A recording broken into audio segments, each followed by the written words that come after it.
All right. I don't know why. I don't know what happened. I mean, we've never had this poor signal problem before, but I am back. And so let me know if you can hear me or see me. If you can't, I don't know what to tell you. Um, so, can you hear me okay now? Is everything okay? Can you hear me? Again, welcome to Saturday Morning Cartoons. It's a beautiful day to be alive. I sure hope everybody's doing well. I'm doing well. I think I'll just, hey, Cayce and Keith, how you doing, bro?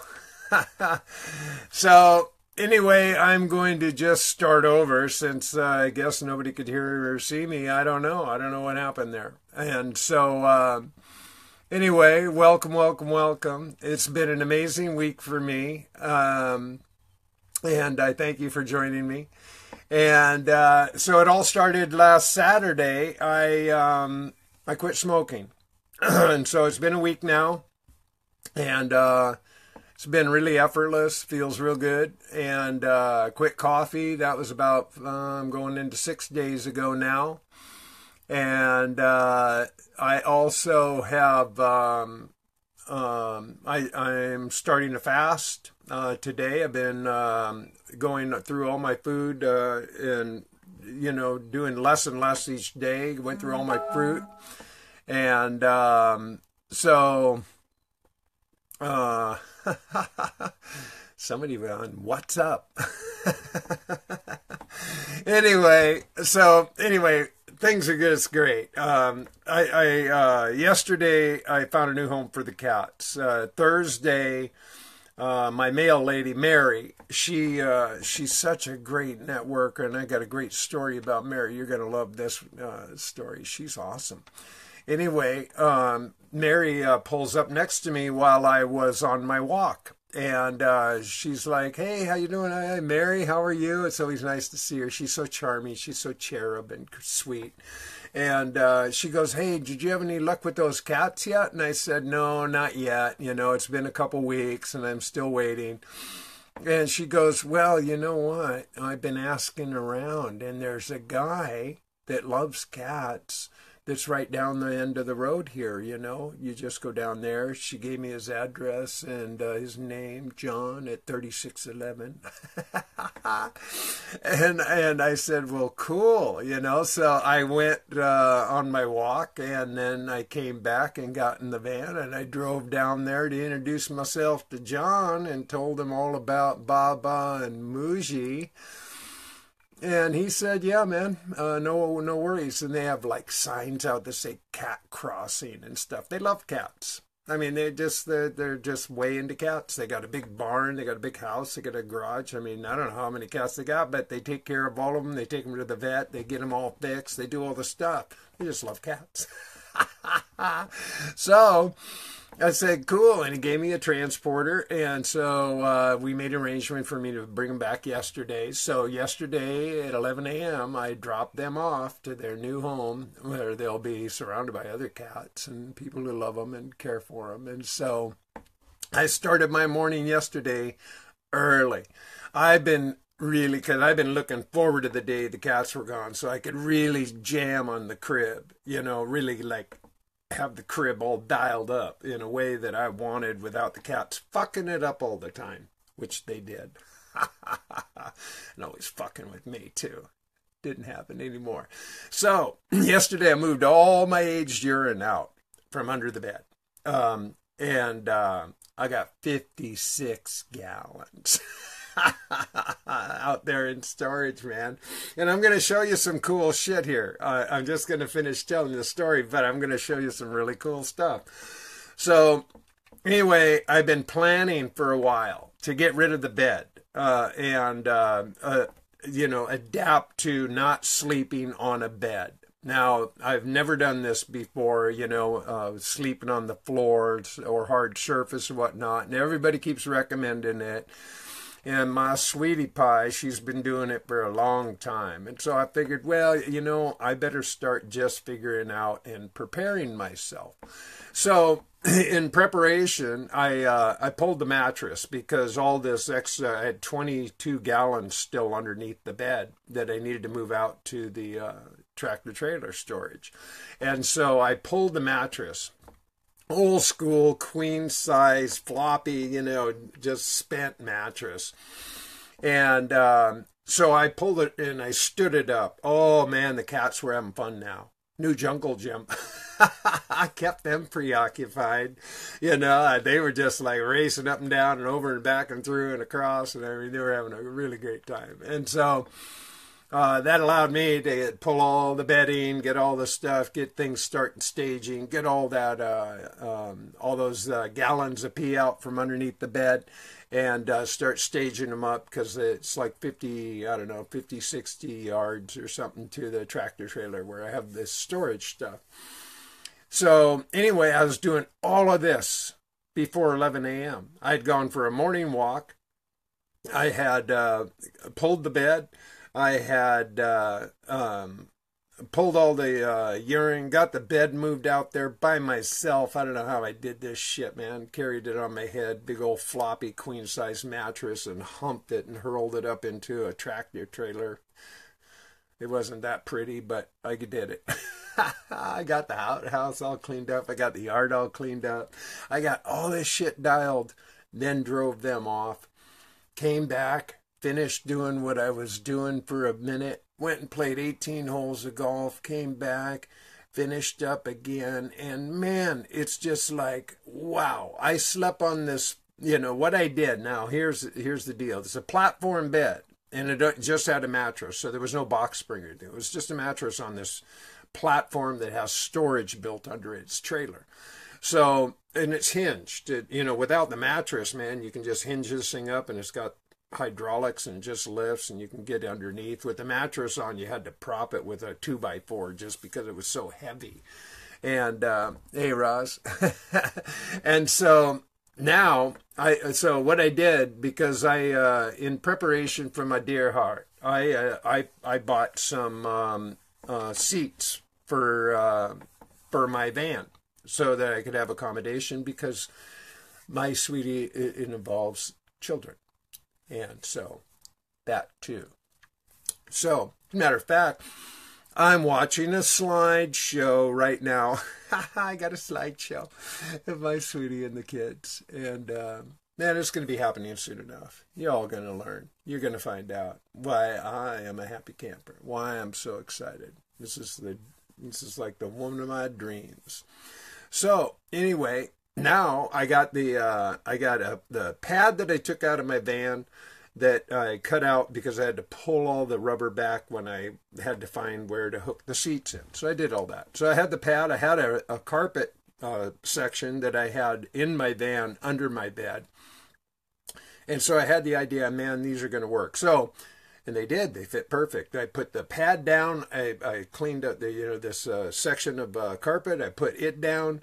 Then I put a sleeping bag down, and then I had these sheets that were from my my mattress. I have a memory foam mattress that I had in the van.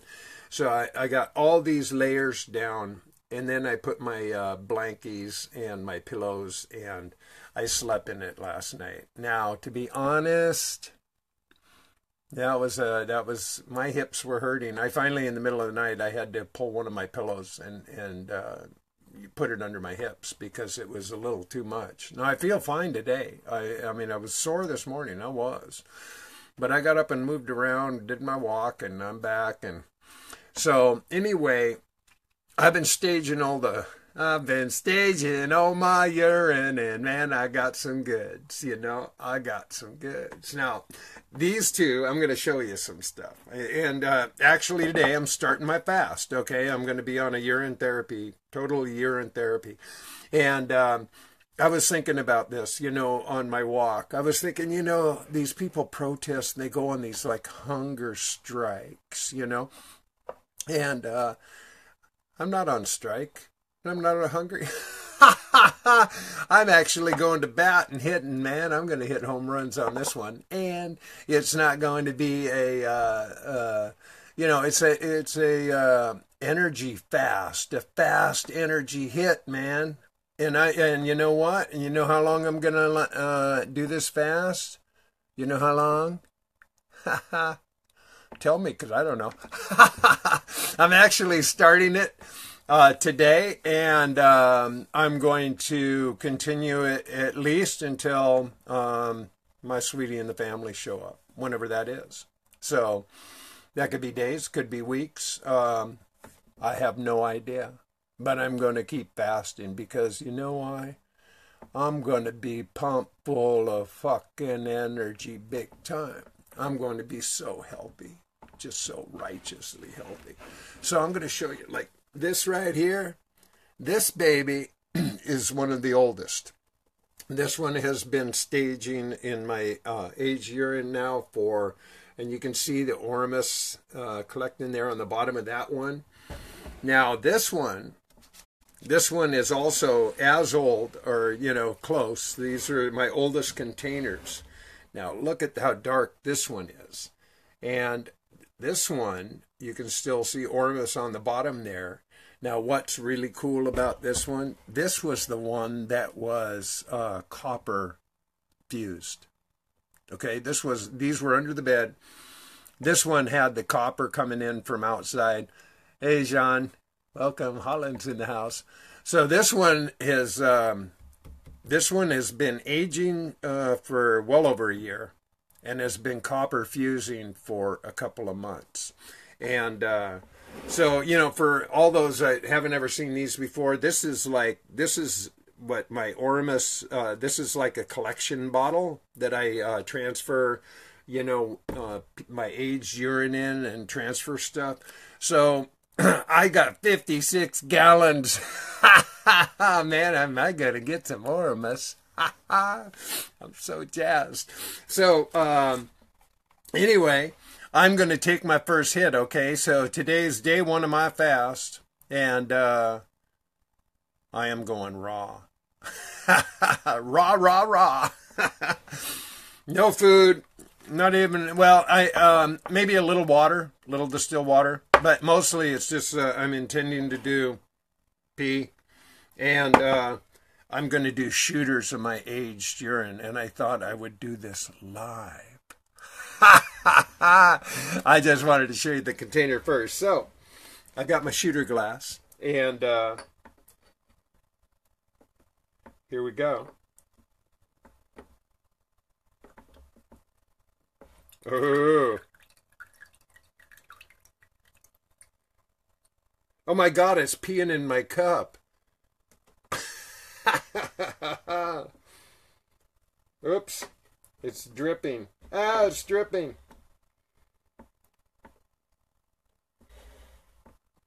Uh-oh, I got a faulty meter here. Uh-oh, hang on. I don't want to lose all this stuff. It's like dripping.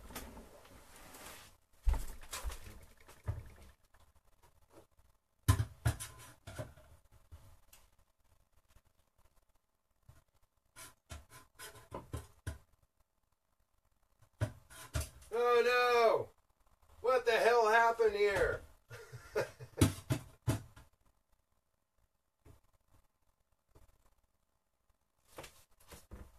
Well, that's not good. Wait a second, gotta get a paper towel.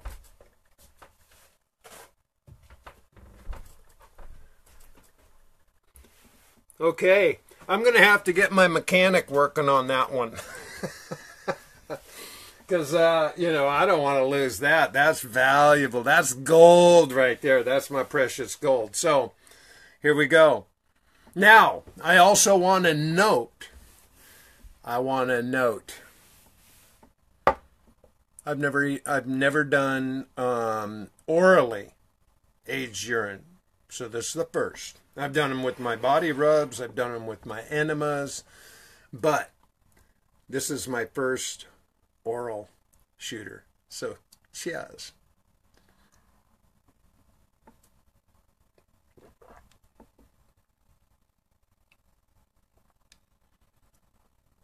Wow. Wow, man, that's like doing a shot of whiskey. Oh, man.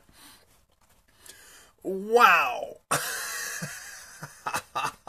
I can feel that one on the back of my throat. Maybe I'm going to have to do a little fresh one as a chaser. Wow.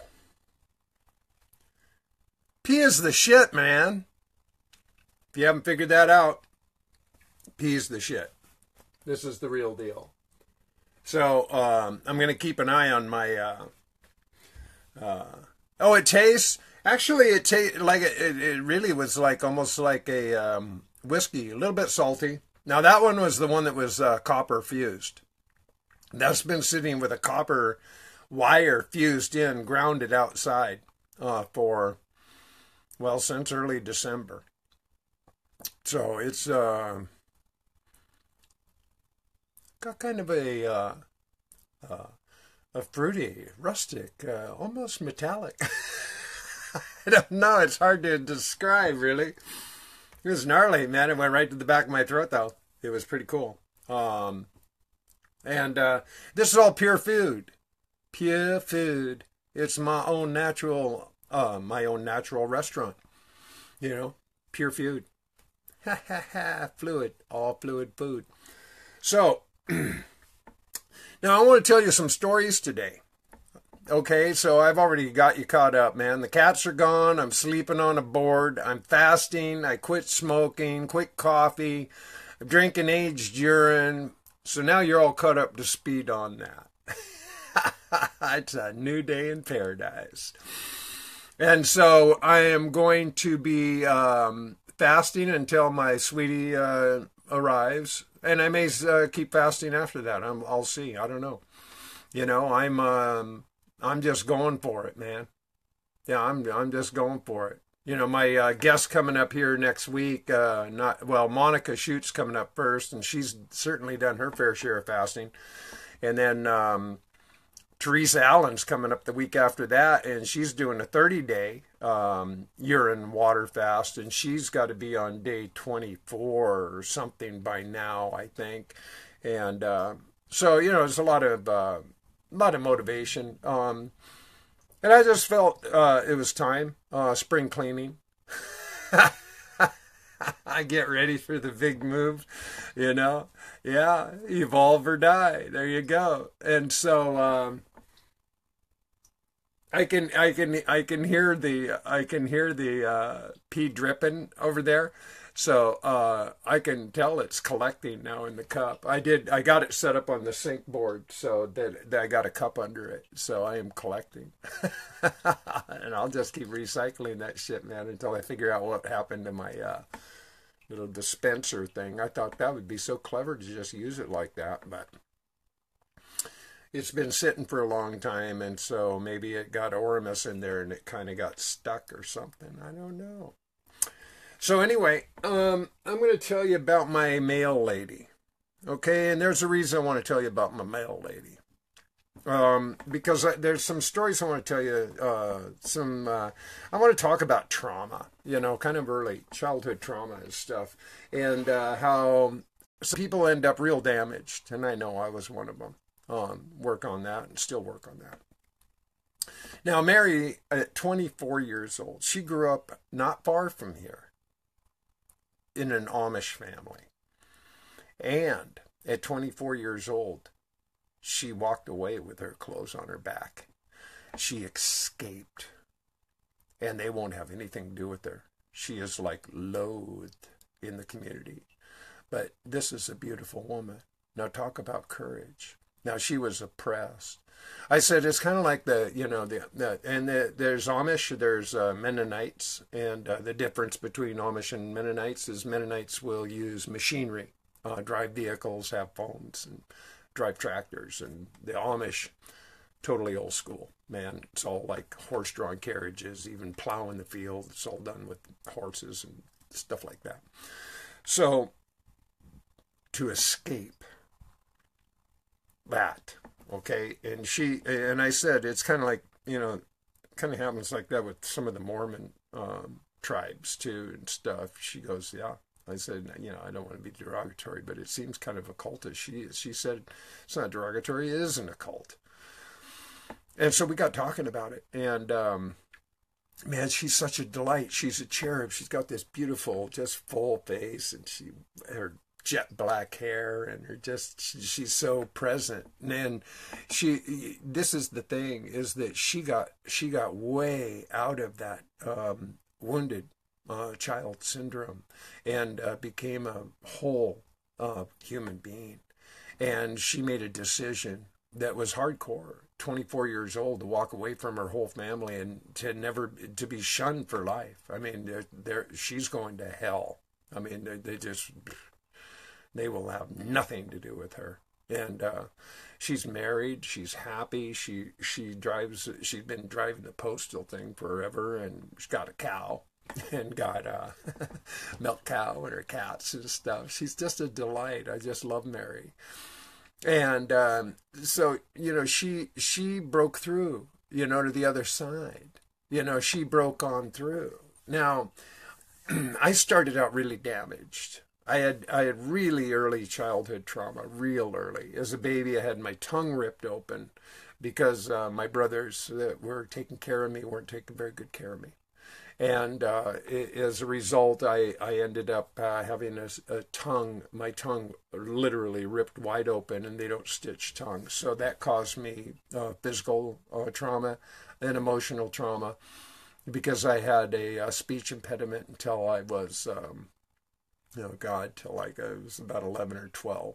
So it was a constant source of being ridiculed and harassed and teased and stuff. I also had, I was the youngest of 5 boys, and so I had a lot of torture as a child. And I was just emotionally a mess. I was a bedwetter until I was like almost 10. I chewed my nails until they were bloody stumps, literally, till I was 28. I just had problems that I wasn't addressing. And I turned to cigarettes and alcohol and sex and drugs and, careers and, all those things. I mean, just distraction after distraction after distraction, and in the meantime, I was still wounded goods, and I'd put on my happy face, pretend I was otherwise, and just proceed. But the fact is, most people, if you look around, most people are really damaged goods. And some people are a little more open about it, work on it, process it. And others just choose to ignore it, don't talk about it, masquerade it, hide it, defend it. It's really quite an interesting. You can see it in most people's eyes. You can see it in their pallor. You can see it in their behavior. And, and it's even anymore. Like today, it's like there's still this ongoing war about the fucking salt, okay? And there's an assault on salt. Either way, it doesn't matter whether you're in or out, because people have strong positions about this, and it just goes on and on. And me, I don't give a shit. I really don't. And it doesn't matter. To me, it just doesn't matter. Whatever you're going to do. Whatever people are going to do, say, and think, they're going to do, say, and think, regardless of what I do, say, or think. What the fuck difference does it make? Especially about me, I don't care. So, this, it came up again this morning, and I'm being like, you don't have a position, you don't have an opinion, you're sitting on the fence, this, that, and the other. Fuck off. The fact is, I don't sit on the fence. I have a point of view, and I can have all sorts of position and posture and all that shit, but I don't give a shit, and I don't argue. I don't fight. I don't defend. I don't debate. I don't do any of that shit because I don't give a shit. Whatever people are going to do, they're going to do. What difference does it make what I think? What difference does it make, really, honestly? To me, once you put yourself in that position that, oh, you got it all figured out, what kind of asshole are you?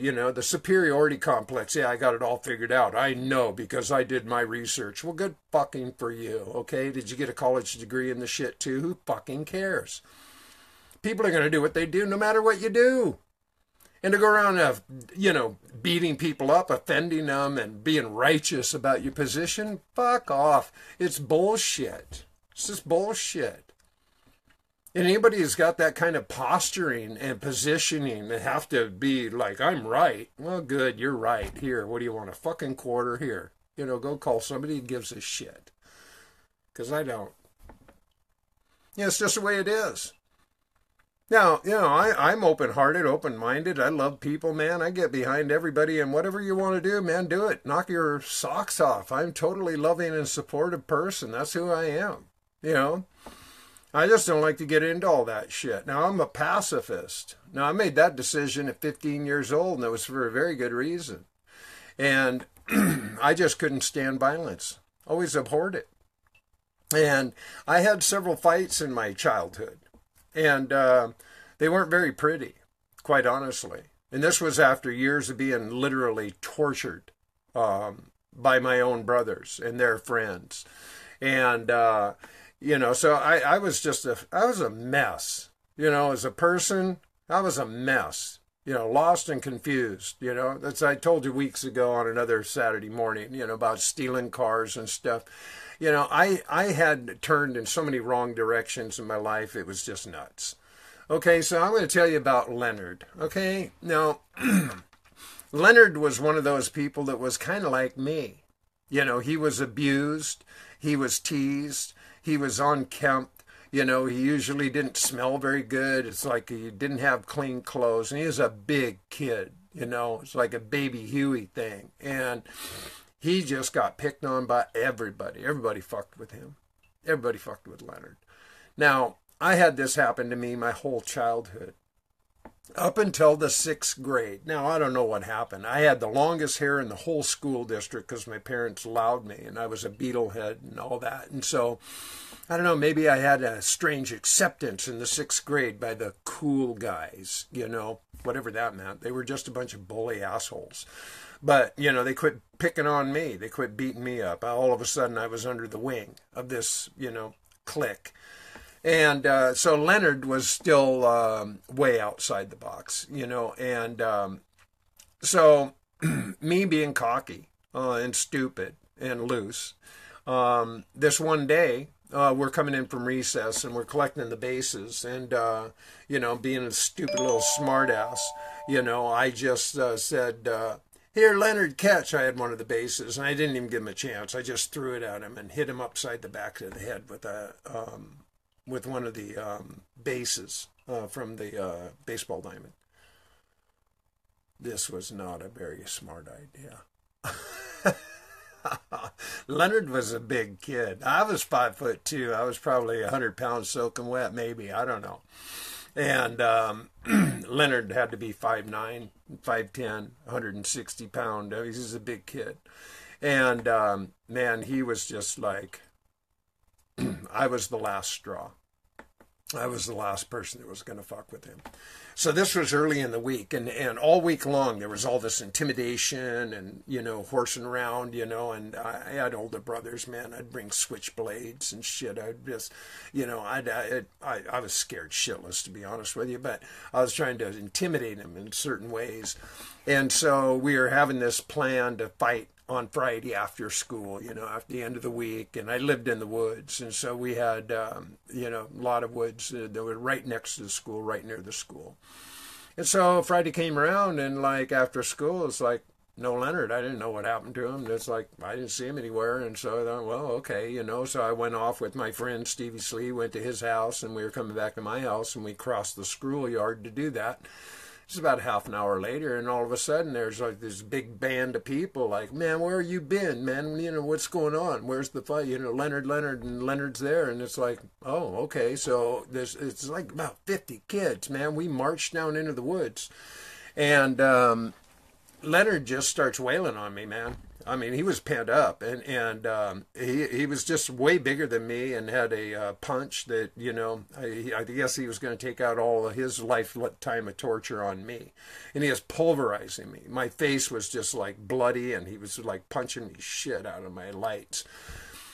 And I knew the only way I was going to survive is if I just dove at him. My instinct said just dive at him. So I just went head first and just dove at him. and I knocked him into a tree, which he got some branches stuck into his back and stuff, which threw him off balance, and I got him down on the ground. Now, once I had him on the ground, I threw all of my body weight into him. I grabbed his arm, I started twisting on his arm, and I put everything I had into the back of his head, down to his neck, and it was like, you know, say uncle. I mean, there's like 50 kids here. I knew if I ever let go of this guy, he'd kill me. And so he wouldn't. He was so humiliated at this point, and he was so pissed off. He wouldn't give up. He just wouldn't give up. And I mean, I just kept adding the tension, adding the tension, adding the tension. At the end of all of this, he finally did say, "Uncle." He surrendered. And I lived about maybe 100 yards away through the woods. I just jumped up and ran my ass home, man. I was black and blue all over my face. I was bleeding. My nose was bloody, and I was a mess. And I was just scared shitless at this point. And I didn't feel like I won anything. I hated it. It was awesome. It was just awful to me. So Monday comes around. No Leonard. Tuesday. No Leonard. This goes on for days. Finally, I get called in by the counselor's office. Like, we want to know what happened with Leonard. We heard you had a fight. I said, well, yeah, I don't know. I don't know what happened to Leonard. As it turns out, I broke his arm. I broke his nose. 12 years old. I broke somebody's arm and broke their nose. Now, that's some fucked up shit right there. I learned that kind of anger, that kind of rage, that kind of crazy making, and it's like, not only do I not want to be hit, I don't want to impose that kind of violence on other people, because the amount of damage that can happen is unbelievable. Now, this goes into psychological and emotional. This shit's all deep. It's not just physical. That's why I don't go there with people. It's why I don't go there with people. Because it's pointless, it's useless, and it's counterproductive. There's no way to win. There's no way to win an argument, you know, in a debate. So what are you going to get? Oh, I won the debate. Great. Go to the head of the class. What are you going to get? A blue ribbon? Who fucking cares? You know, if you can't learn to cooperate, if it's all about the competition, how are you ever going to get along in this world? How are you ever going to get along? Because there's always going to be somebody, boy. There's always going to be somebody bigger, faster, smarter. You know, it's got it more figured out than you. You know, once you've got it all figured out, they're going to just work at their ass off to come and slap you down. I don't got shit figured out. I don't. You know, I got me figured out enough that I know to mind my own business, stay in my lane, enjoy the ride, and dig what life offers me. I got that much figured out. Celebrate every day I get because it's a gift. To me, it's all a gift. So, yeah, I got those things figured out. But all the rest of the world, what everybody else is doing, how they got it all, you know, figured out. I'm sorry, man. I don't think anybody's got anything figured out, to really be honest. Hey, Carol. Hey, Daniel. Hey, Daniel, cat's got a new home. They're gone. Ha, ha, ha. Yeah, good home. Just yesterday, bro. Baba and Muji have a new home. Daniel, who's here, but not here. He's the reason the cats came along in the first place. So anyway, happy to report they have a home. They're happy. I'm happy. Everything's good. So yeah, life's good, man. So anyway, it's important if you're going to be a happy camper, you know, stay in your lane, mind your own business. You know, don't try to impose everything on everybody. You know, otherwise you'll never be happy. You know, you're going to be pissing off somebody, or somebody's going to be pissing you off. It's just the way it works. That's what competition does. You know, it's got to be my team or my way or the highway and all that crap, man. Bullshit, man. I just don't buy it. I don't buy it. So that's how I roll. You know, this is just how I roll. You know, and that's why I love people. I do. I mean, I took that kind of abuse and torture and all that shit for a really long time. I had, some of my deepest problems, my deepest wounds, abandonment. I've had to work hard on that, and it wasn't until urine therapy I finally figured out what the abandonment issue was about. I'm going to check on my dripping dispenser and make sure I'm not losing any down the sink. Hang on, I'll be right back.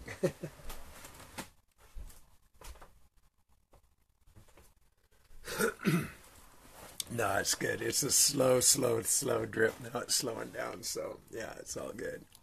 I don't think I'll have a problem with it overflowing. And it's peeing in my teacup now. Yeah, so, anyway, the abandonment issue. Now, this is a deep one, okay? Now, everybody, I really do believe people are walking around wounded, okay? That most people are damaged from the time they were, little children. Whatever happened, something happened. Something happened. And, until people can recognize it within themselves and address it honestly, they'll carry it. And if you look at so many adults, they're just wounded children. They never got over it. They never got past it, never quite nailed it, never figured it out. It takes a lot of work. It's a process, it is. And you can only masquerade it so long, but it'll show up. It'll rear its ugly head, no matter what. And so the abandonment issue was deep for me. That one went real deep. And I finally figured it out last year on, with the, once I started doing the urine therapy, I don't know, I just got greater clarity on everything. What was coming through in my heart, what was coming through in my mind, this stuff just started appearing really amazingly for me.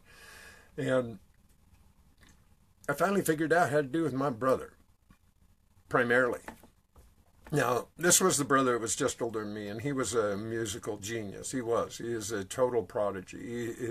At 7 years old, he was reading jazz charts, listening to Miles Davis and John Coltrane and Sun Ra and Thelonious Monk, and being able to play the drum set and keep 5/4 and 16/2 time and run all these riffs, and he was mastering all of the 21 rudiments. I mean, this guy was nuts how disciplined he was, and just I admired him. I just had him on a pedestal, man. It was like I was like a lapdog, my brother, my big brother, my hero. And so growing up, it was just like and we were only 18 months apart. And so he was my next closest, and I was the youngest of 5, my oldest brother being 12 years older. And so, I want to tag along like any natural, who are you going to tag along? I want to tag along, And so him and his friends, okay, we got to take the little brother, kind of thing. And they'd ditch me. I mean, they'd take me down into town. And we'd all be walking along. I'd be talking, and man, I'm with my bro, man. I'm excited, isn't this cool? And they would just start slowly taking slower steps, and before long they were walking backwards, and then they would just like cut down an alley, and like I'd turn around, and they were just gone, just ditched. This happened a lot, and then I became a toy. They used to torture me. The same brother. It was just mean. And him and his friends, they'd like pin me down, and they would just tickle me till I was just screaming and crying. I mean, it's still to this day, people go to, try to tickle me, girlfriends, this, that, and the other. I mean, I may end up smacking you. I mean, it was that fucking deep rooted for me. It was just fucked up. And then they would like, hawk up loogies and drool it down and into your face and shit. They'd tap on my chest like a Chinese torture shit. They did this to me for years, like it was just a game, like I was a toy. And still I just admired my brother. I loved him dearly, and I just wanted to be accepted by him. And he and so he started growing up a little more. He was getting gigs. I mean, he was playing all the time. By 13 years old, he was in the Northwest Jazz Quartet, playing all over the place. He was in the symphony orchestra. He was a monster. I mean, he could play anything. And started learning other instruments as well. And so we finally got through all of it, maturity, age, drugs, just all whatever. We started becoming more, compatible friends, and, as we grew. And so then at 28 years old, he took his own life. Now, again, it just brought up another whole, like, I finally got his acceptance, finally got his friendship for a couple of years, and then he takes himself out of the game. So I never did the math, okay? I didn't understand, but I ruined my relationships throughout my life because I'd always bail. I'd always abandon. I would be the one that would leave because I was more concerned about being fucked over, so I'd make sure I'd fuck them over or fuck it up first. I'd just do it somehow. I'd sabotage the shit. Bad choices, bad behavior, over drinking, over sexing, cheating outside the relationship. You fucking name it, I did it. And over, lots of it. And so, how did that help me? Didn't, It didn't. I got a catalog of bullshit and fuck-ups that is a mile long. But I finally started figuring this shit out. And urine therapy really helped me. It opened up my mind, opened up my eyes, opened up my heart, opened up my pineal. Man, I'm just like an open book. I couldn't be more honest with myself and other people anymore. And that's why anybody challenges me on shit, it's like, whatever, man. I mean, you want to play games with me? Go ahead. Give it your best shot. I'm a wordsmith, and I know it. I have a great master of my thoughts and my emotions, and I'm a very confident person. So anybody who wants to, like, throw darts at me and play cheap shot, beware. Just make sure you know what you're fucking with, because, if I decide I want to fuck with you, I'll fuck with you. But otherwise, if I don't, if I don't care, I'll just ignore you. And I get people messaging me all the time, and I get hit on all the fucking time. You have no idea how much I get hit on. And that's why I'm looking forward to my sweetie. I'm being very, I'm holding disclosure because of our own personal privacy. When the time's right, everybody will know. But I make it real clear, I'm not available. I'm not. But I get men and women hitting on me all the time, all week long. They like Facebook is some fucking dating service. I don't get it. Oh, hi beautiful, hi this, hi handsome. Hey, wait a minute. Why are you asking me to be your friend? Why? What's the point? And I'll go right in. If I get a friend request, and I always look. First, I see who their mutual friends are. I look to see. I always do my homework on this shit. I find out who they are. Now, if there's not much information, I'll go look at their page. First thing, go look at their page. If there's nothing there, nothing to look at, nothing to work with, I go, well, that's pretty highly suspecting right there. But I'll give them the courtesy of a nod. And I'll say, I'm not sure why you're, I'm curious about your friend request. If you're interested in drinking your pee and doing urine therapy, and learning about how to be a better person and all that, then cool, let's be friends. But, if you're just, hitting on me and are looking, for a hookup or a relationship, you got the wrong guy. So tell me what you're looking for. And I do that. I do that with everybody. I mean, I just do. As a courtesy, I do that to people. I want to teach them a lesson, number one, to make sure that they get it. That, like, what are you doing fucking shopping on Facebook? Why don't you go to a dating site where that's what people are doing? That's what it's for. And I've heard this from other people, too. I'm not alone. I get this all the time with other people. It's like, what the hell's wrong with people that they just, they think Facebook is a dating service. It's a social media thing. So I just, I bring all these things up because I want people to understand that, you know, I am a person that's doing the best I can. I don't make any claims about anything. I drink my pee. It makes me happy. It makes me healthy. I have a happy life. I have a happy relationship. I do the best I can to make my life work every day in every way I know how. This is what I do. Just be the best I can be. And I'm willing to share. I enjoy myself. I have fun. I love I love doing the oracles. I love the guests that I love to learn about people. I love giving people love and hugs. I love this part of my life. I do. I welcome it. I invite it.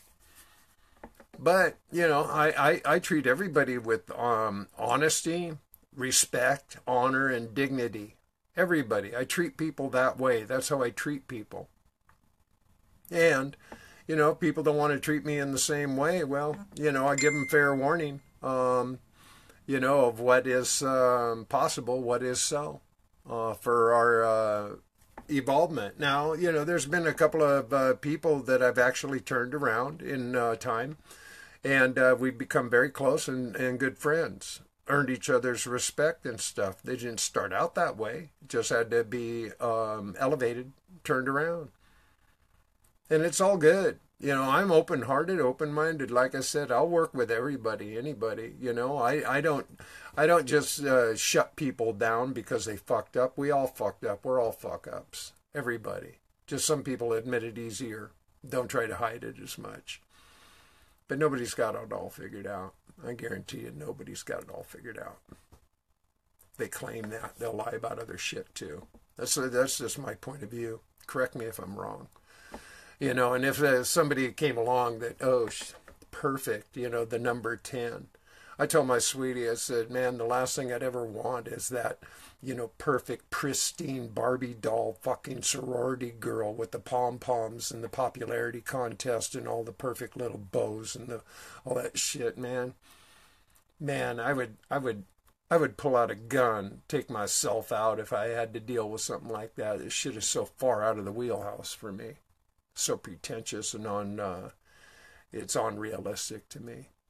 I like the weirdos. I like the people that have a little color, that can bring something to the table. They didn't just roll off a pumpkin truck and land here. They actually they have some substance, some character, some traits, some stories, cartoons. And we're all cartoons, man. That's the beauty of it all. We're all just cartoons. Everybody.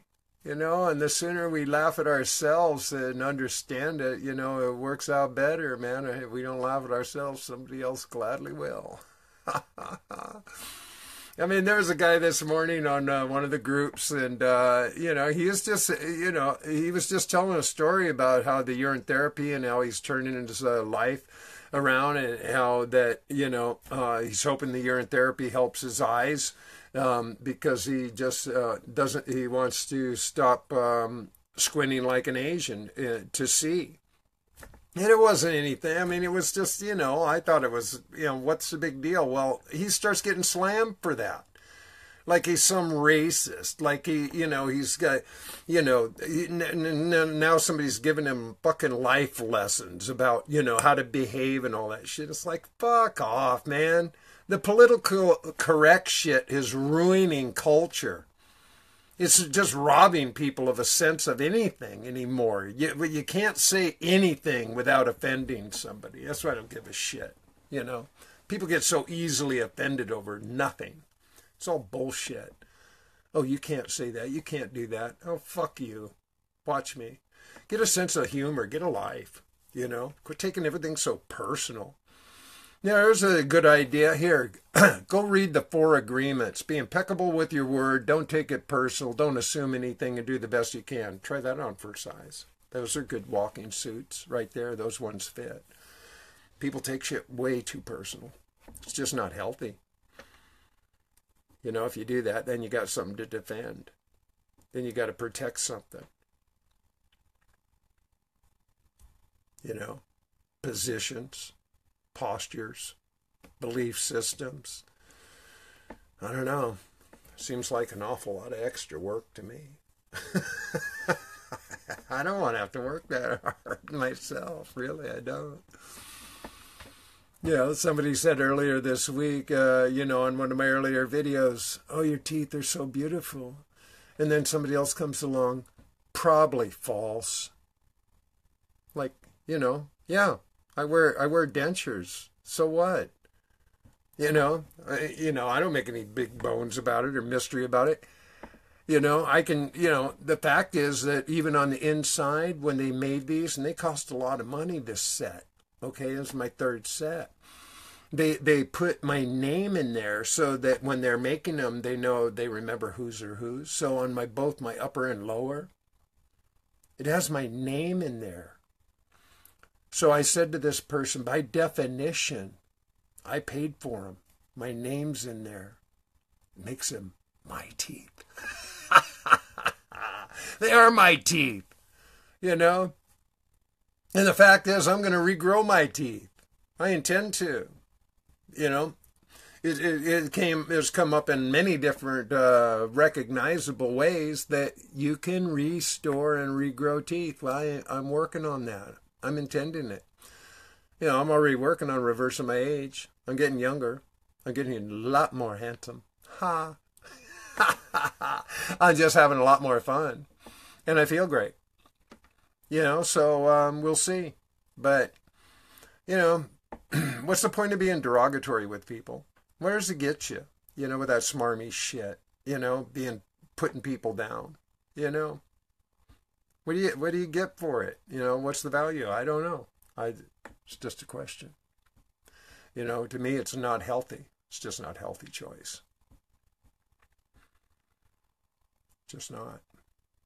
If you can't lift people up, can't extend into courtesy, pay them compliments, tell them good job, congratulations, good for you, you're starting your P, having a sense of humor about things.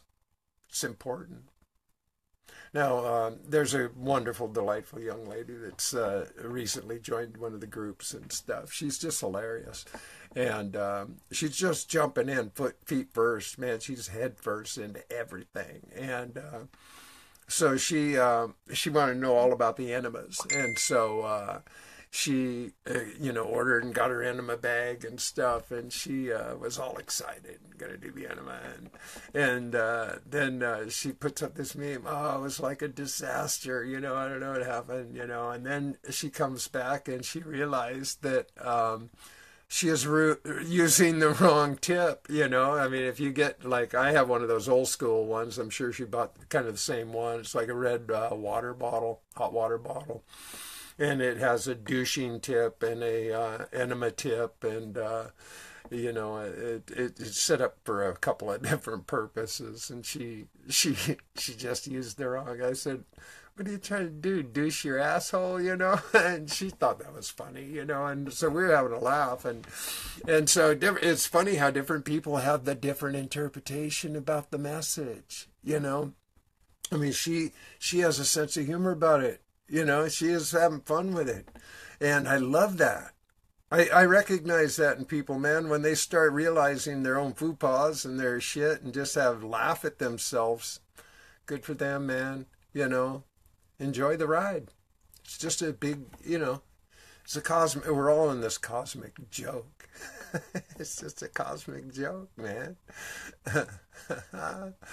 So, yeah, you don't get out of the house because you have the same trouble. And ghee def mineralizes them. The ghee, I just finished using some ghee. But here's something I'm going to do, Keith, is that my friend Roz, she sent me baby teeth of her children, plus some crushed organic eggshells. And some urine that is actually a combination of her boys and her husband, because we all have the same, her boys and her husband and I all have the same blood type. And so anyway, I went out and bought a mortar and pestle, but it's not crushing. I'm going to get some other means to crush the teeth and make them more powder. I need to make them powder.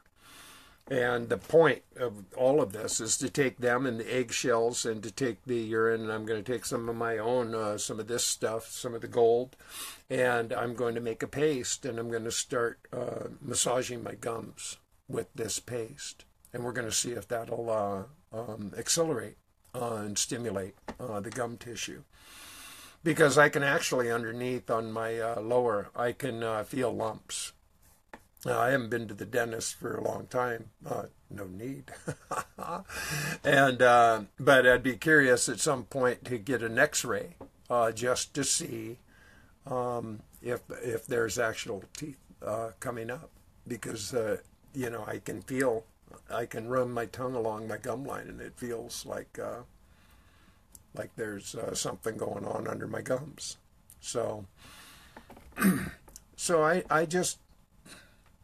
I just have fun with this. You know, I'm just having fun. I don't claim anything. I don't. I mean, I have my own testimony, and I encourage everybody to create a good story for themselves.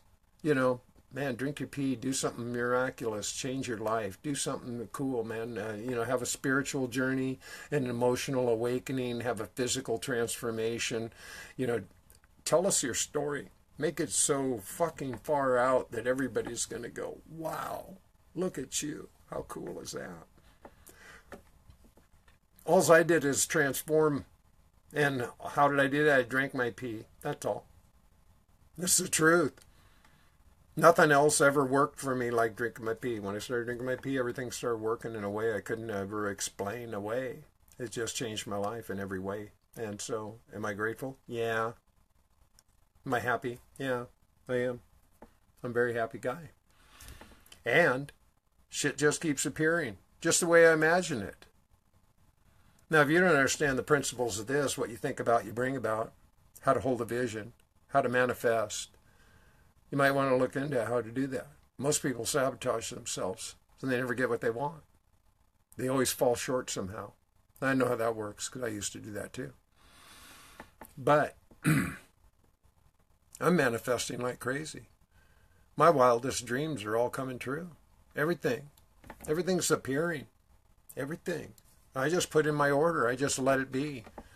It's like finding the home for the cats, creating the mailbox, creating the beautiful dream woman in my life with her beautiful children that I have the opportunity to be a part of. To me, it's like, honestly, I've had so many relationships and marriages. Now I'll tell you domestic violence. Here's a good one. You want to hear a domestic violence story? My first wife, Puerto Rican Italian in New York. I had a huge Amway business, huge.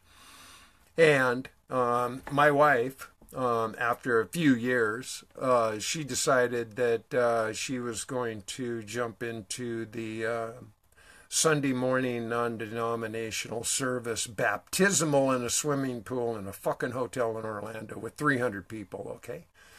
They did a baptismal in a fucking swimming pool with all their gowns and all that shit. And I'm watching this and I'm going, oh, criminy snakes, man, what just happened here? And one of my distributors, one of my directs, his wife was out there too, both of them. We were just like going, oh, God, what now? What happened? So things went from bad to worse on this one, believe me. I was having a lot of integrity problems at this point because my life was starting to go down the toilet as far as I was concerned. She just thought I was the devil. And, you know, we had all these, we had gay people and we had all this, we had a colorful and amazing group. And all of a sudden she's starting to become more bigoted and derogatory and all this shit. And I'm the devil. Okay. And in the meantime, I'm out there doing leaderships, and I'm in front of thousands of people doing huge rallies and motivating people in coliseums and blowing around in private jets and all this shit. And I'm telling everybody, man, you can do this. So oh, man, go, go, go, go, go, Diamond, you can do this, you know. And I'd tell all these wonderful tales of, you know. And in the meantime, my life sucked. You know, what was happening in my whole life, it just sucked. So my integrity was way out of alignment, way south. I couldn't tell the truth.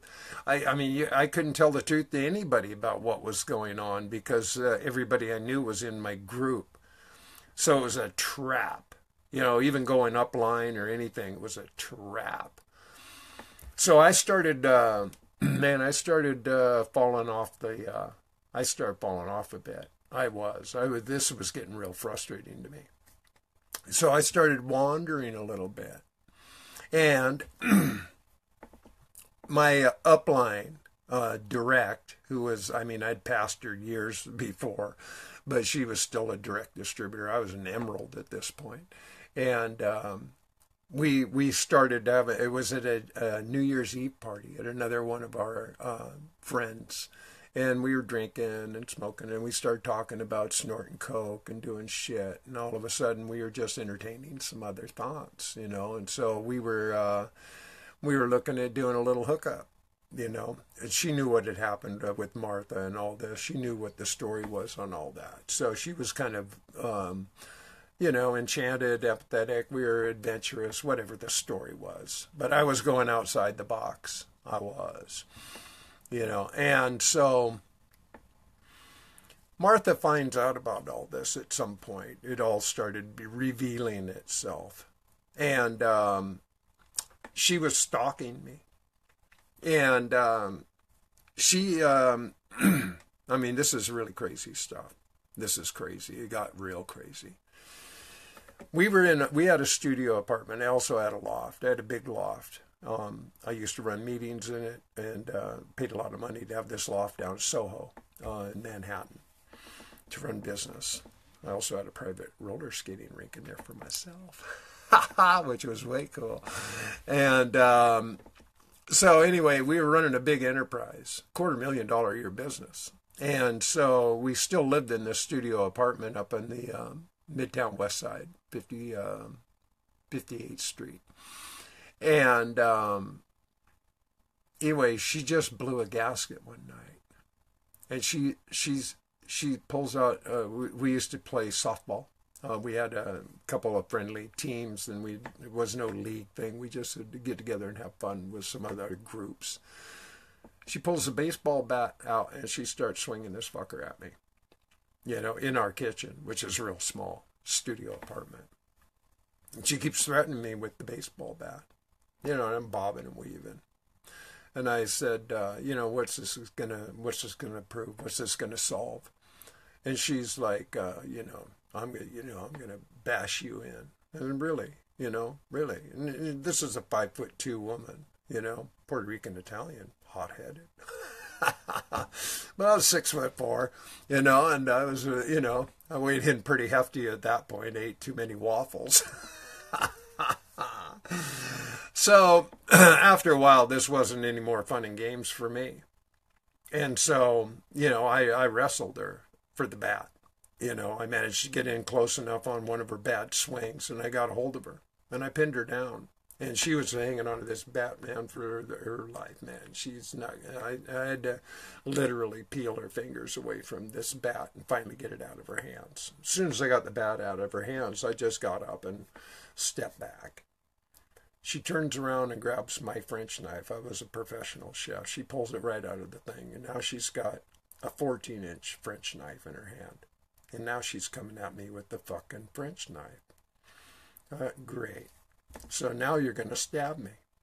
And how's this going to solve anything? How's this going to make our lives better? I had to get this fucking knife out of her hands as well. Now, I never hit her. I didn't, you know. I mean, I wasn't like, you know, I was just protecting myself. I mean, and she was like, whack. Really whack. She had gone way over. And so, needless to say, my marriage was pretty much over. And being the nature of the business, I had to make certain executive decisions. because it's not the kind of business you can just split it up like, we can just sell it and split the profits. It doesn't work like that. It's all about people. I understand what developing people and relationship is about.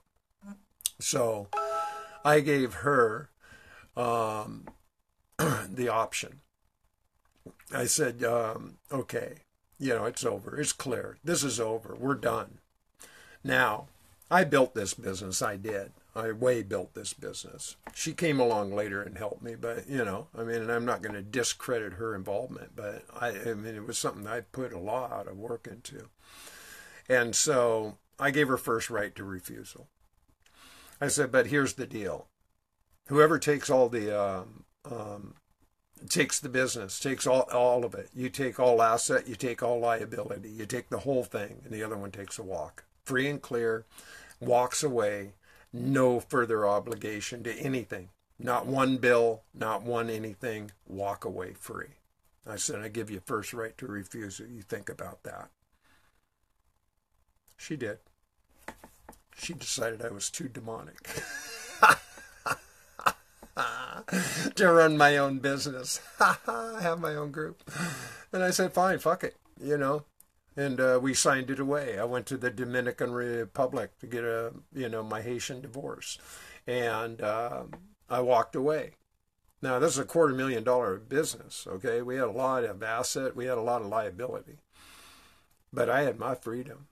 I had my self-respect. I had my dignity. I had my skis, my clothes, my stereos, my books, and my pride, too. And I just walked away. $175 in my pocket. I walked away. I was willing to I couldn't take it anymore. I couldn't take it. And so I had to start over again. I'd started over a few times in my life. I'd walked away from my professional chefing career to build this huge Amway business. So I was in West New York, New Jersey, in this little apartment. I was delivering New York Times papers, picking up $150 a week. I was working as a waiter in a restaurant. I was doing whatever I had to do just to make it. That's what I was doing. She came crawling back. She had the audacity with a friend to come and try and oh, why don't you come back? And I was like, why don't you just fucking leave me alone? We had an agreement here and it's over. Why don't you just go away now? It's over. I ain't going to play this game. So I understand what it's like to fuck up and pay a high price for the admission of this story. I just told you a really high price story. Big one. And everybody fucks up. I guarantee you. Some people do it in grandiose fashion. I'm a colorful guy. I got a lot of stories. But you know what? Who I am now, anymore, I'm a way different person. Way different person. I don't even know who I was a year ago, 4 months ago. It's just somebody I used to know. But I guarantee you the thing is, I am straight up honest with people. I have a real high level of integrity about my word. I keep my word with people. And I'm going to show you my true colors. I'm genuine about it. I have no secrets to conceal. Hey, you can fucking ask me anything. I don't care. Ask me. I'll tell you. Because to me, it's all just story. It's just a story. It doesn't define who I am. That's not who I am. Not who I'm being. Those were just circumstances. Those were things that were part of the makeup to give me life lessons, to show me a greater way. And now I have a life that I am honestly just moved by. I mean, the woman that's in my life now, I have waited for her my whole life. I mean, she is just the shit, dude. This woman, I mean, this is like so for real for me. And I remained, after how many, relationships I ruined in my lifetime. I wasn't about to ruin another one. That's why I just stopped. I quit having relationships. I mean, I quit, almost, it was 11 years ago, I quit having relationships until I figured out what I was, about. But I wasn't going to settle for anything and just jump into bed with somebody else. I waited patiently, honestly. And she appeared. That is the point. If you don't have a vision about what you want, if you just don't have the patience and you sabotage and wonder why you fucked up and blah, blah, blah, blah, blah, you're going to have to take a look at that, man. That's how it works. This is how real time works. In real time, you want to create the perfect life. You want to create a life that is so memorable to you that you can honestly walk in front of the mirror every day and just say, I love you. I love you. I love you. Good job. Keep it flying. I live that life. I do. And it's not a narcissistic thing. It's not ego-centered thing. I paid a high price of admission to enjoy the life that I'm enjoying now. And I do it with a lot of love. I just have so much love and so much appreciation. I just adore people. I really do. People are amazing to me. And I have some of the most beautiful friends that I've ever had the privilege of knowing. Ever. And they're not just associates. They're not like just convenient. These are real friends. True friends. That we can be open, honest, loving, kind, just embracing all the time. Men, women, young, old, every color, every variety, every country. And I adore all these people. I do. I have room to include it. I can include everybody. Just don't try to play me. That's all. I'm just, I don't like to be played. And I don't play people. I don't friend people to hit on them. I use terms of endearment. I endear people. Complimentary. Always. I always look at how I can compliment people. And I'm not running for mayor. I don't need your vote. I'm not a shoeshine boy. I mean that shit. Because I love people. I think people make the life interesting. And the more interesting they are, the more interesting it gets. It gets very colorful that way. I love that shit. I do. I really do. And, I hope that we all have the opportunity to meet and greet, in person someday. I mean, I love Glenn, he's saying he loves me, and I do. I love him dearly, I love so many people so dearly and appreciate their friendship and value their friendship. And we have wonderful understanding of each other. We've grown together. Carol's another one. I appreciate you. Here's a person who's had to go through some of her own stuff, dealing with health issues and stuff. If we get our heads out of our ass and quit fucking getting in our own way, we'll realize that everybody's going through shit, one way or the other. Everybody has to deal with something. Candy, her son had a car accident. That was just the other day. Trauma happens. Drama happens. Shit happens. And we never know what's going on with other people. That's why it never pays to assume anything or to take anything personal, because it's not about you. It's just not. Everybody's got their own life to deal with, man. It's not fun or pretty sometimes. Just make the best of it. That's what I do. I make the best of it. I've had more people die in my life than a lot of people have ever actually even known in their life. I went through 30 people in less than 2 years that I knew that died. One of my oldest people I've known since I was a child just died last December. He's like the most recent one. And it happens all the time. So I'm used to death. Death is not new to me. But I also am, we don't die. We give up the meat suit. So I don't get all goofy about, when people move on. I just don't. And it's not that I'm not empathetic or I'm heartless or careless or callous. It's not that at all. But I just don't see death as anything negative. And none of us came in with a guarantee or a warranty. Nobody knows how long you're going to get to ride this pony. That's why I never take any of it for granted. I don't take any of it for advantage of any of it. I just celebrate it always. I just live every moment like I'm alive. Like it means something to me. Because it does. It really does. Life's a beautiful thing. And I'm just glad to have one.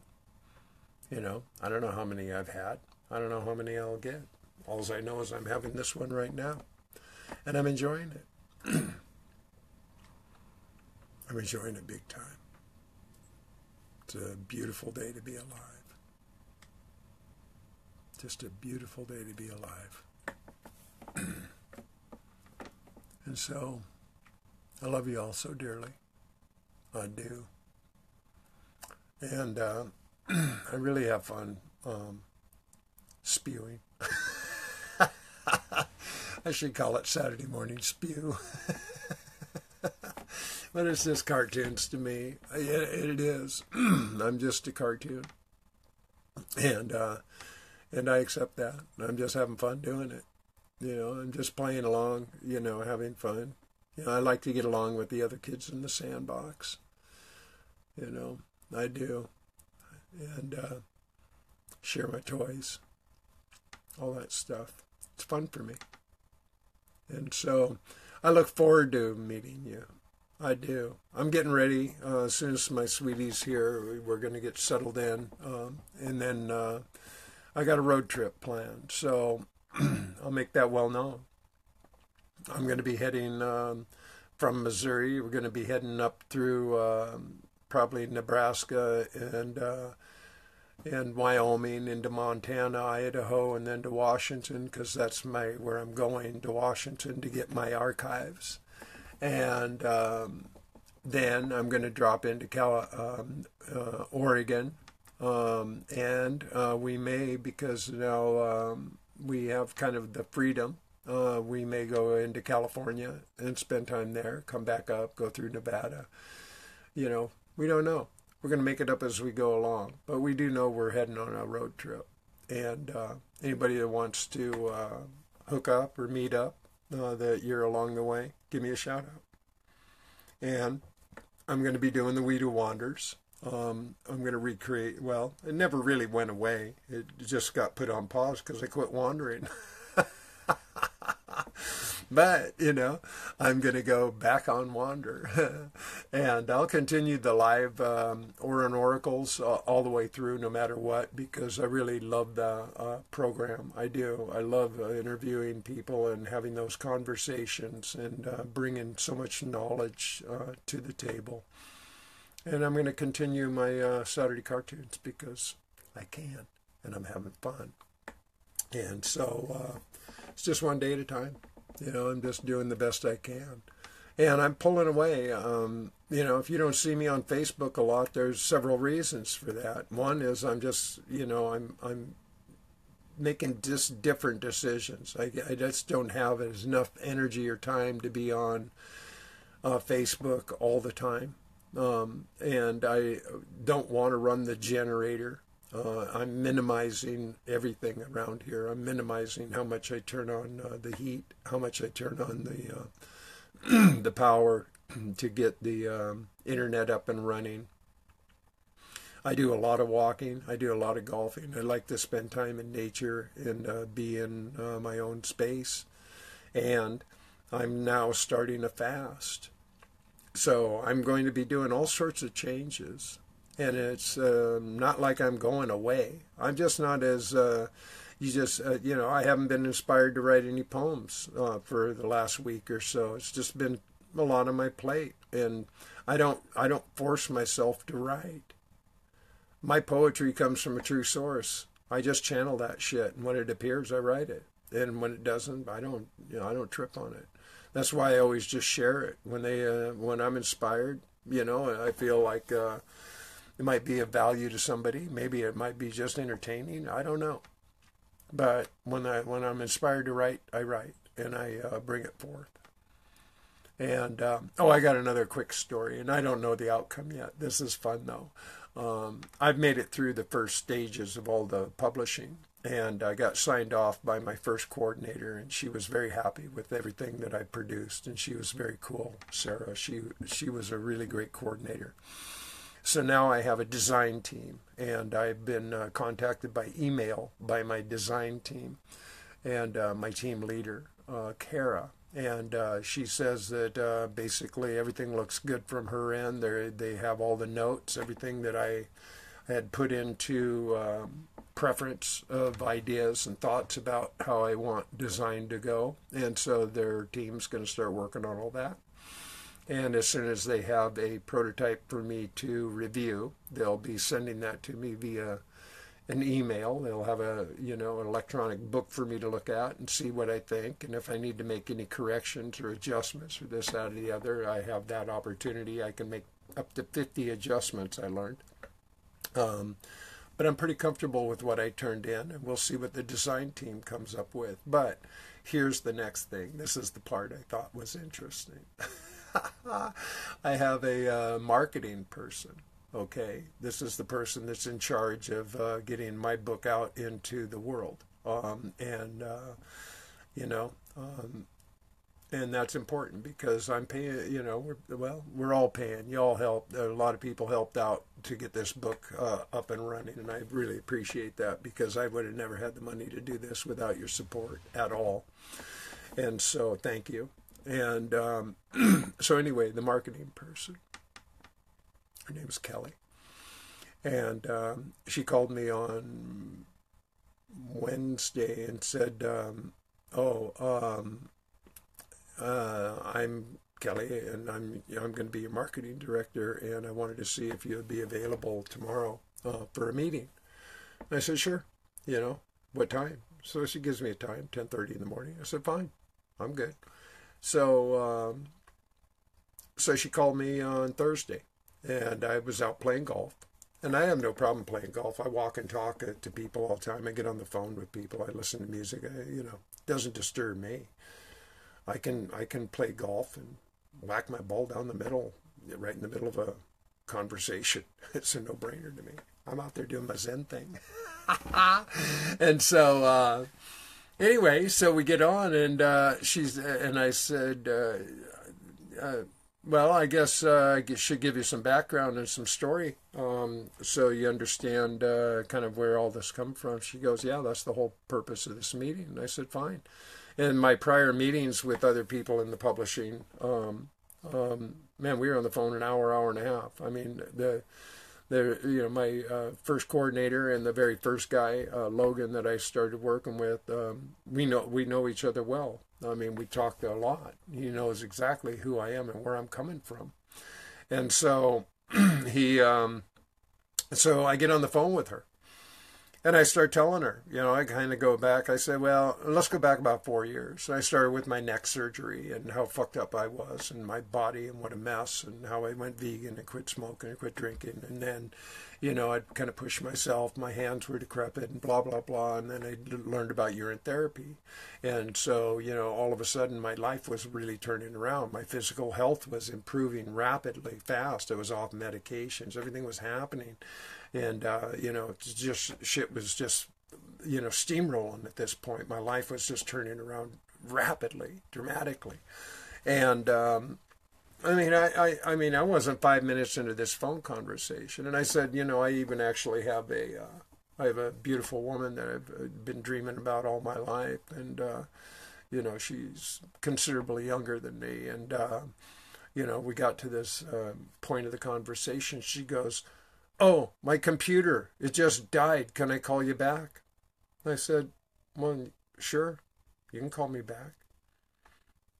She didn't call me back. The next day, yesterday, it goes on and on. I wait all the way up until really 3-something in the afternoon. Never called me back. Didn't send me an email. Didn't make a notation of anything. Just kind of bailed on the conversation like that. Now, well, this is kind of weird.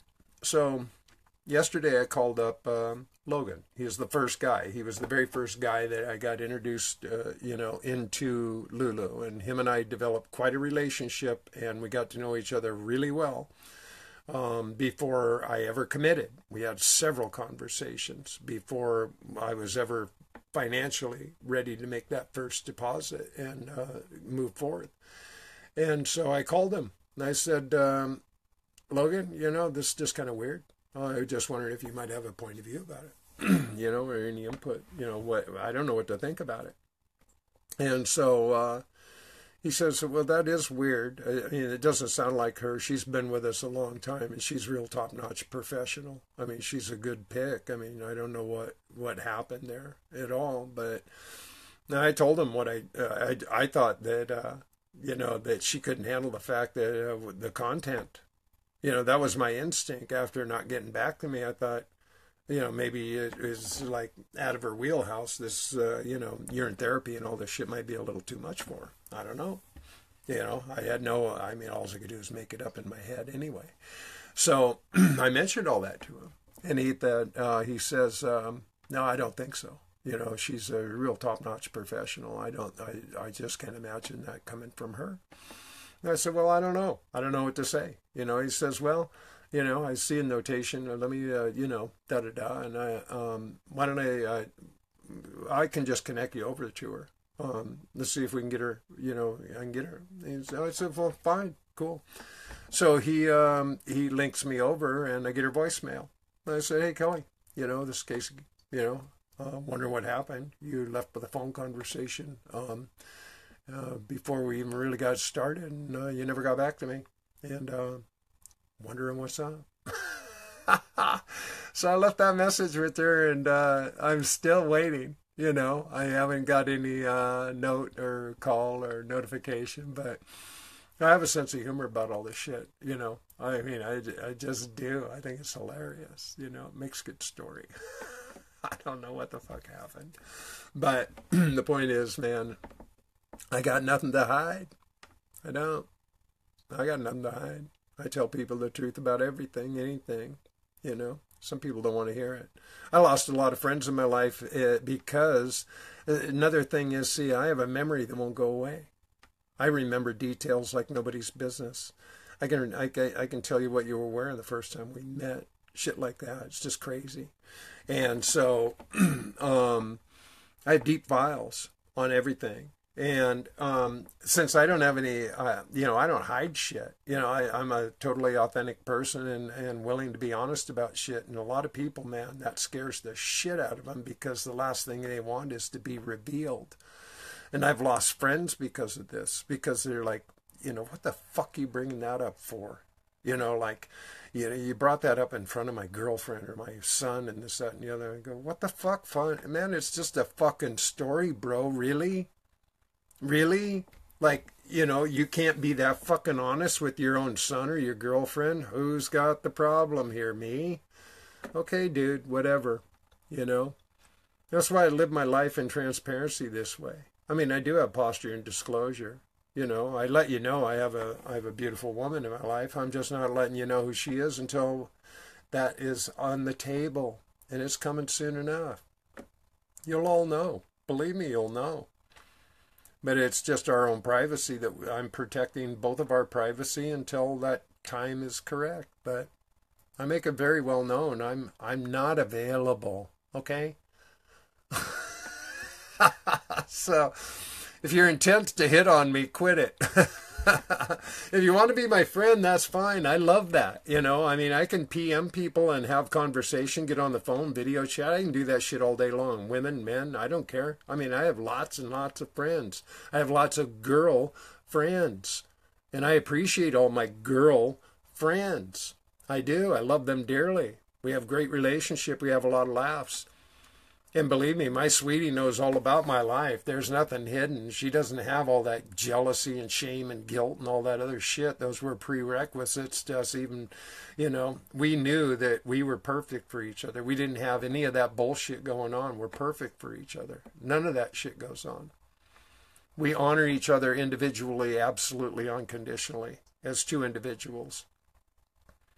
And our partnership is about unifying equally, standing side by side. Nobody's ahead of the other. We support each other in our absolute unconditional imagination and creativity and dreams. And it doesn't, she's not here to make me anything.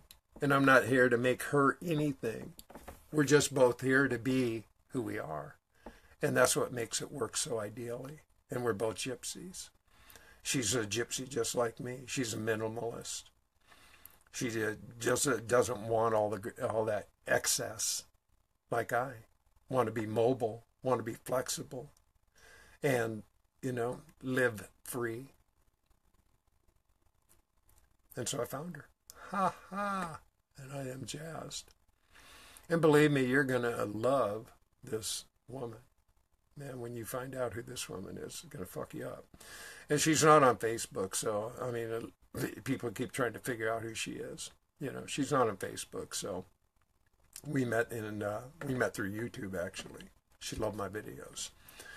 And that's what got her started drinking pee. Like many people, I've heard this from hundreds of people, that they saw my videos and started drinking their pee.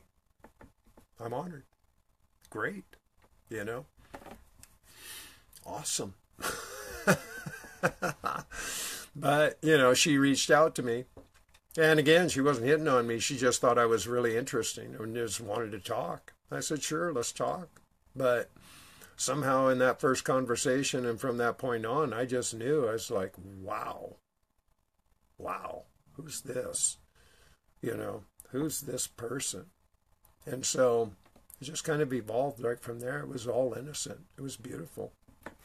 It just, and I always said that, while the whole time, my family, friends, why aren't you dating? Why don't you have a girlfriend? I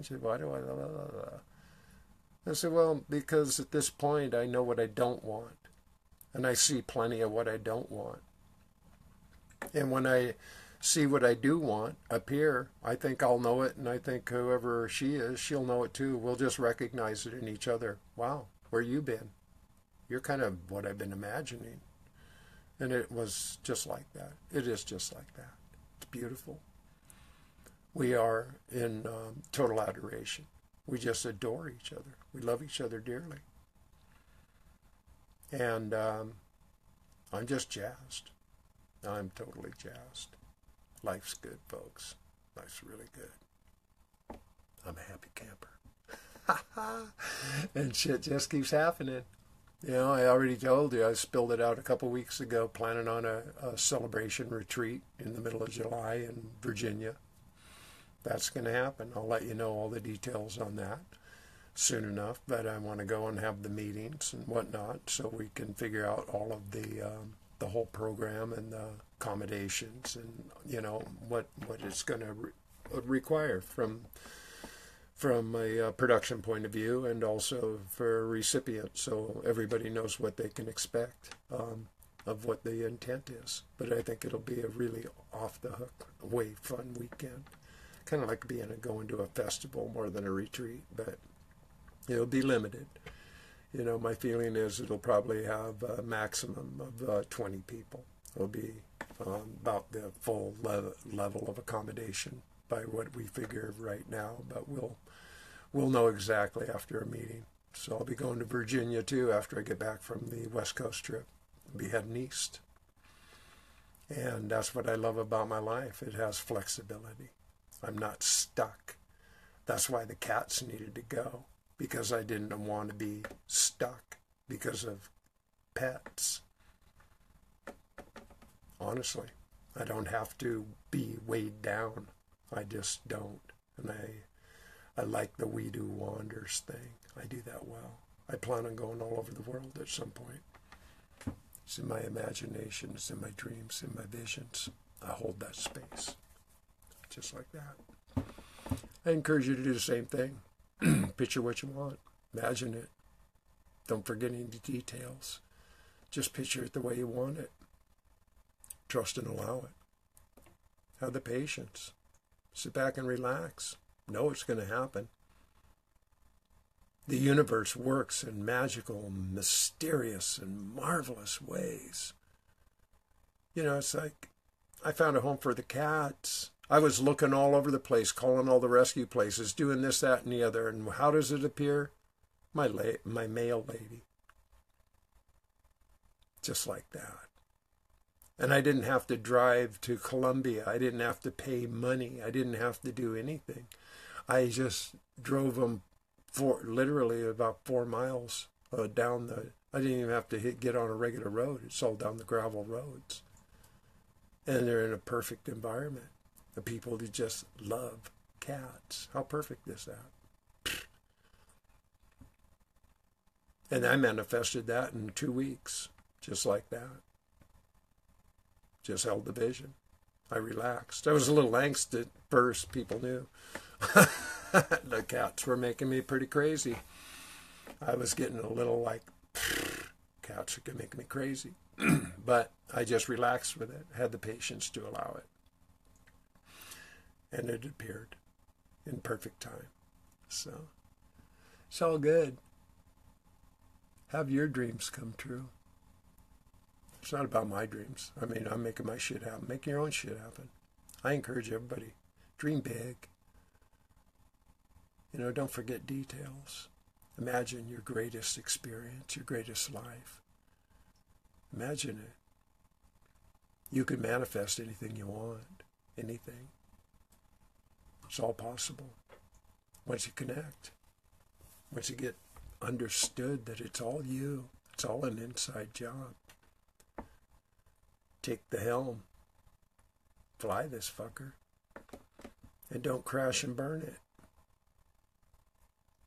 Which is what I used to do. I crashed and burned the shit all the time. Just kept fucking sabotaging it. But I know way better now. I know. Yeah, shit happens on the dream bus, bro. And if you really want to get to know somebody, man, go on tour. You'll see if you're going to make it or not. Just get them all up in a bus, man. See what happens. You'll know if at the end of the tour if you've got a band. That's true. So, yeah, I'm having fun. I'm going to be... I'm starting my fast. And I feel good, man. I really do. I just feel totally prepared, totally just energized. And I've been just scheduling the whole thing, you know. Over the week, I've just been planning every step of the way, staging it. And so, no angst, no cigarettes, no coffee, no angst. Not going to do any more cooked food. You know, I'm just... You know, even when I go back to eating, it'll be, I'm just going back on a fruit diet for the most part. And, you know, if I do eat something other than that, I might. I don't know. I don't put conditions on myself. Oh, good. Carol, how long have you been on your fast? Carol says she's in the middle of a fast herself.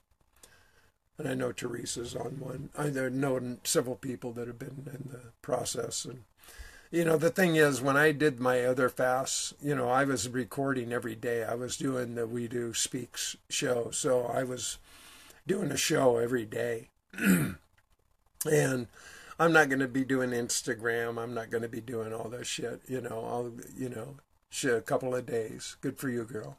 You know. And, you know, so, like I said, I don't know how long I'm going to fast. But I know I'm not going to break fast until after my sweetie gets here. Because I'm going to be a magnificent machine by the time she gets here. I'm going to be so fucking healthy, it'll be, like, scary.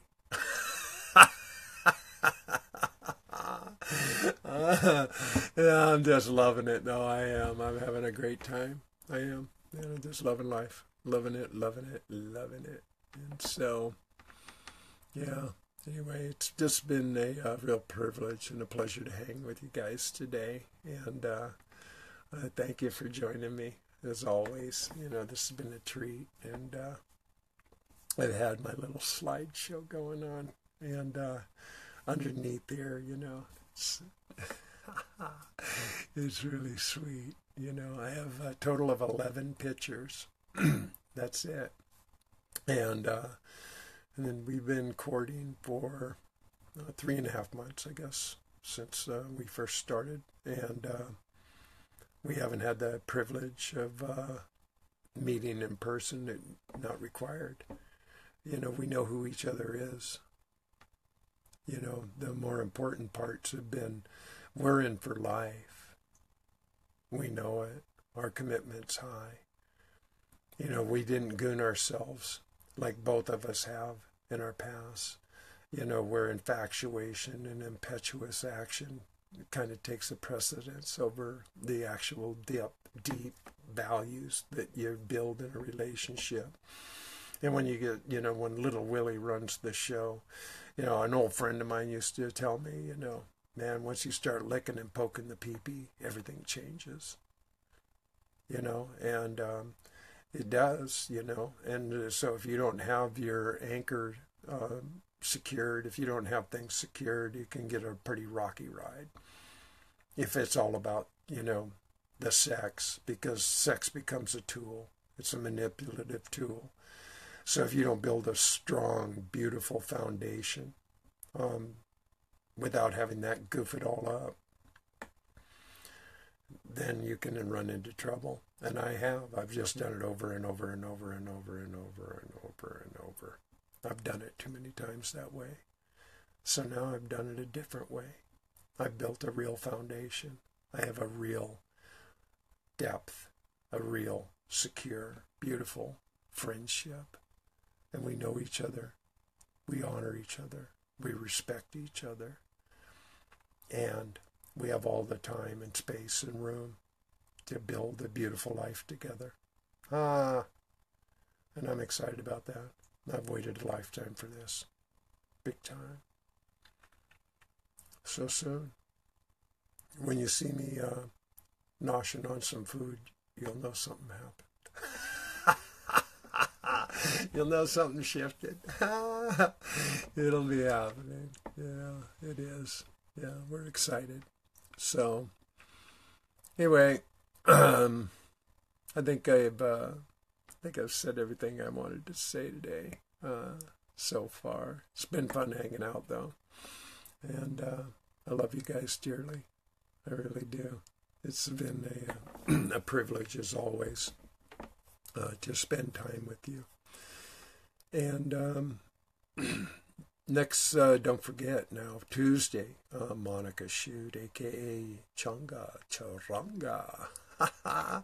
She's going to be my guest Tuesday. And, man, I'm looking so forward to that. She was, when I first had the idea for the Oracles Live, she was right in the top of my dream list.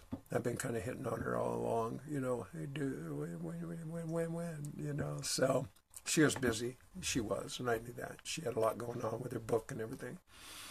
So, finally, Tuesday. And then the week after that, Teresa Allen, who's magnificent. You're just going to adore Teresa. God, this is an amazing woman, truly amazing.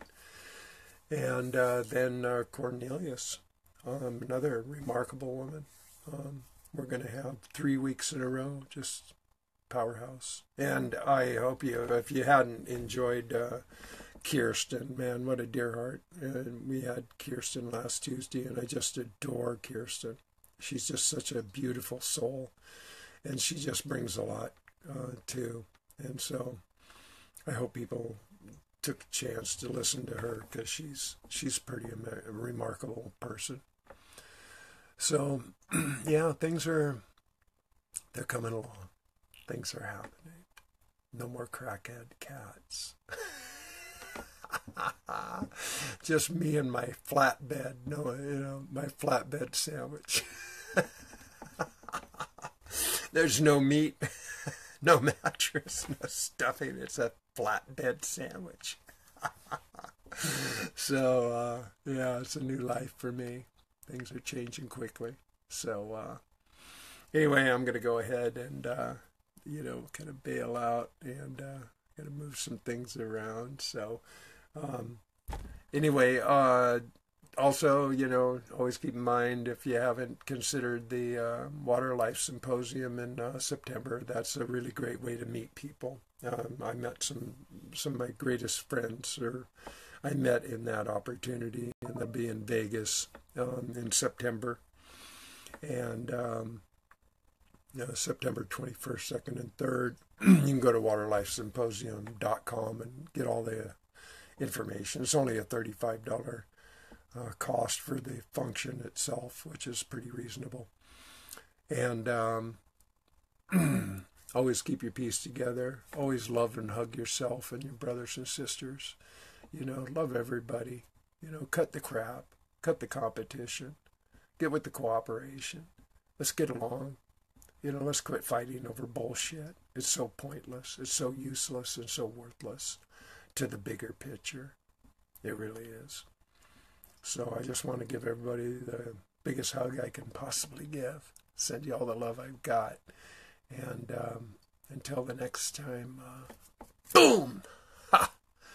You've just been loved. And my battery signal just told me it's time. How's that for timing? I love you guys. Ciao for now.